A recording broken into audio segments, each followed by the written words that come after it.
আল্লাহ পাক রব্বুল আলামিন বলেন, আমি প্রত্যেক উম্মতের উপর কুরবানির নিয়ম করেছি, প্রত্যেক উম্মতের উপর আমি কুরবানি জারি করেছি। আল্লাহ বলেন, যাতে আল্লাহ তাদেরকে চতুষ্পদ জন্তু সমূহ দিয়েছেন, তাতে তারা আল্লাহর নাম উচ্চারণ করতে পারে। এই কুরবানি কেন, এর বৈশিষ্ট্যটা কি, উদ্দেশ্য কি, আল্লাহ কেন কুরবানি করতে বললেন? আল্লাহ বলেন, আমার নাম লিয়াযকুরুসমাল্লাহি আলা মা রাযাকাহুম, আমার নাম যাতে পশুর গলায় ছুরি চালানোর সময় আমার নাম স্মরণ করতে পারে, এই জন্য আমি আল্লাহ তাআলা আমার নামকে স্মরণ করার জন্য পশু দিয়েছি। আর সমস্ত পশুগুলোকে আমি আল্লাহ নিদর্শন বানিয়ে দিয়েছি। পশুগুলো কি কি কিসের নিদর্শন? আল্লাহর বরত্ব প্রকাশ করার নিদর্শন, আল্লাহর বরত্ব ঘোষণা করার কি নিদর্শন। যখন একজন মানুষ একটা পশুর হালাল প্রাণীর উপরে ছুরি চালাবে, তখন বলবে বিসমিল্লাহি আল্লাহু আকবার। আল্লাহ চাচ্ছেন, বান্দারে ছুরি চালাও পশুর গলার উপরে। তখন তুমি আর মায়া করো না, কারণ ওই সময় আমার নির্দেশ, আমার হুকুম পালন করা তোমার জন্য জরুরি হয়ে যায়। তখন তুমি যদি মনে করো পশুকে জবাই কেন করব, আল্লাহ বলেন, বান্দারে এই পশুর মালিক আমি আল্লাহ, তোমার ভিতরে যে মায়া ঢুকিয়ে দিয়েছি সেটাও দিয়েছি আমি আল্লাহ। বান্দারে আমার থেকে বড় মায়াদার তুমি নও, আমি সৃষ্টি করেছি, আমার মায়া বেশি, তারপরও নিদর্শন হিসেবে দিলাম। বান্দারে তুমি গলার মধ্যে পশুর গলায় ছুরি চালাবা, আমি আল্লাহর প্রশংসা করবা, বরত্ব ঘোষণা করবা।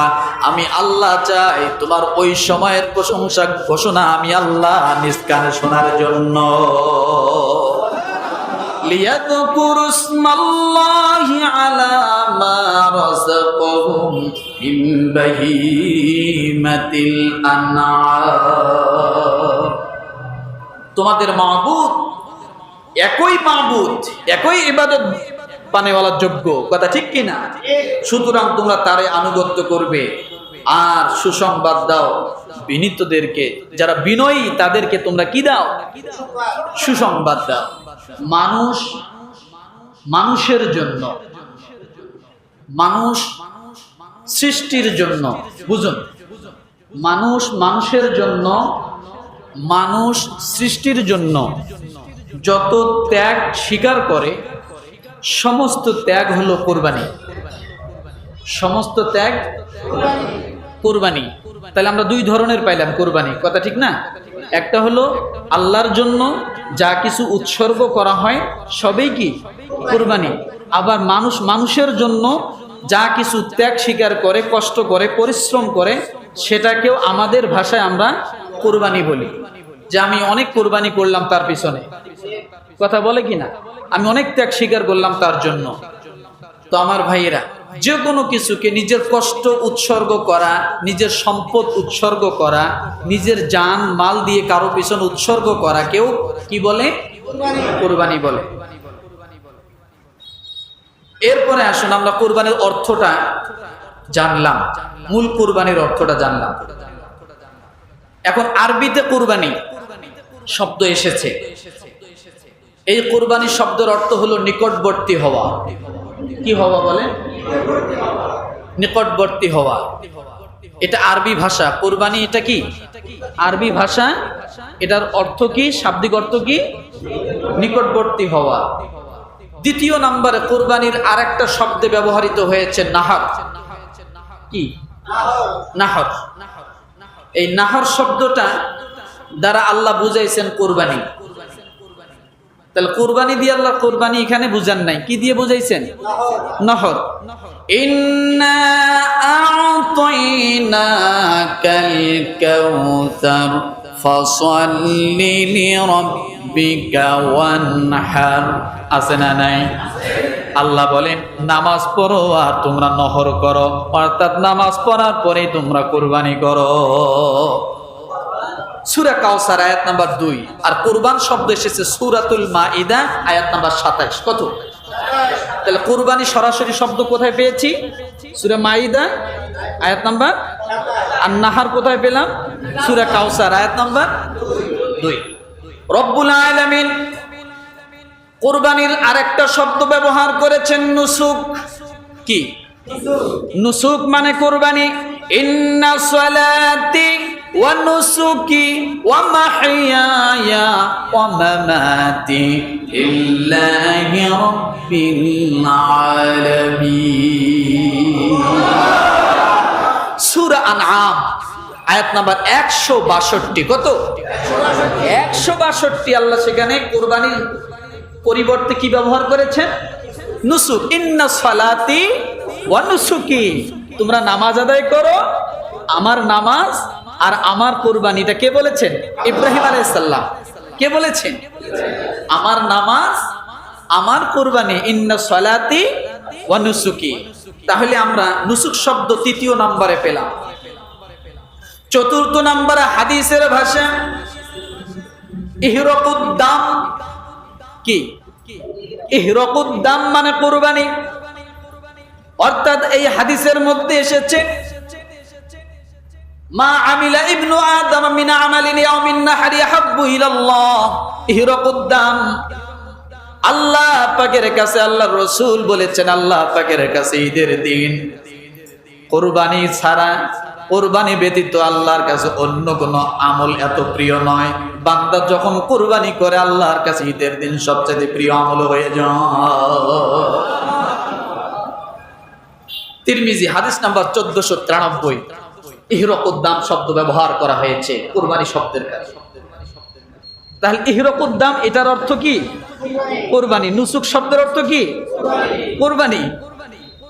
ভালো করে মনে রাখেন। নাহার শব্দের অর্থ কি? কুরবানি। এরপরে রব্বুল আলামিনের হাবিব বলেন উদহিয়া, কুরবানির পশু জবাই করা। উদহিয়া শব্দ দ্বারা কুরবানি এসেছে। আল্লাহর নবীর সাহাবী প্রশ্ন করলেন, ইয়া রাসূলুল্লাহ, কুরবানি কি? আল্লাহর নবী বললেন, কুরবানি হলো ইব্রাহিম নবীর সুন্নাহ এবং আদর্শ। ইব্রাহিম নবীর সুন্নাহ এবং আদর্শ। উদহিয়া কি? উদহিয়া হলো ইব্রাহিম নবীর সুন্নাহ এবং আদর্শ। তাহলে উদহিয়া শব্দের অর্থ কুরবানি পেলাম কিনা বলেন? তাহলে কুরবানির আরেকটা শব্দ হলো উদহিয়া। মুস্তাদরাকে হাকিম হাদিস নাম্বার 3468। এই 5টা ভাষায় কুরবানির শব্দ। 1 নাম্বার আরবি ভাষা কুরবান, 2য় নাম্বার আরবি ভাষা নহর মানে কুরবানি, 3য় নাম্বার আরবি ভাষা নুসুক মানে কুরবানি। এরপরে 4র্থ নাম্বার ইহরাকুদ্দাম হাদিসের ভাষায় হলো কুরবানি। এরপরে উদহিয়া হাদিসের ভাষায় হলো 5ম নাম্বারে হলো কুরবানি। তাহলে এক কুরবানি শব্দ আমরা 5 প্রকারের পেলাম। কয় প্রকার? 5 প্রকার পেলাম। এরপরে রব্বুল আলামিন দেখেন কি বলেন, ওয়ালিকুল্লি উম্মাতিন জাআলনা মানসাকান লিয়াযকুরু ইসমাল্লাহি আলা মা রাযাকাহুম মিন বাহীমাতিল আনআম ফাইলাহুকুম ইলাহু ওয়াহিদুন ফালাহু আসলিমু ওয়া বাশশিরিল মুখবিতিন। সূরাতুল হজ আয়াত নাম্বার 34। কত? আল্লাহ পাক রব্বুল আলামিন বলেন, আমি প্রত্যেক উম্মতের উপর কুরবানির নিয়ম করেছি। প্রত্যেক উম্মতের উপর আমি কুরবানি জারি করেছি। আল্লাহ বলেন যাতে আল্লাহ তাদেরকে চতুষ্পদ জন্তু সমূহ দিয়েছেন, তাতে তারা আল্লাহর নাম উচ্চারণ করতে পারে। এই কুরবানি কেন? এর বৈশিষ্ট্যটা কি? উদ্দেশ্য কি? আল্লাহ কেন কুরবানি করতে বললেন? আল্লাহ বলেন, আমার নাম লিয়াযকুরু ইসমাল্লাহি আলা মা রাযাকাহুম, আমার নাম যাতে পশুর গলায় ছুরি চালানোর সময় আমার নাম স্মরণ করতে পারে। এই জন্য আমি আল্লাহ তাআলা আমার নামকে স্মরণ করার জন্য পশু দিয়েছি, আর সমস্ত পশুগুলোকে আমি আল্লাহ নিদর্শন বানিয়ে দিয়েছি। পশুগুলো কি কি কিসের নিদর্শন? আল্লাহর বরত্ব প্রকাশ করার নিদর্শন, আল্লাহর বরত্ব ঘোষণা করার কি নিদর্শন।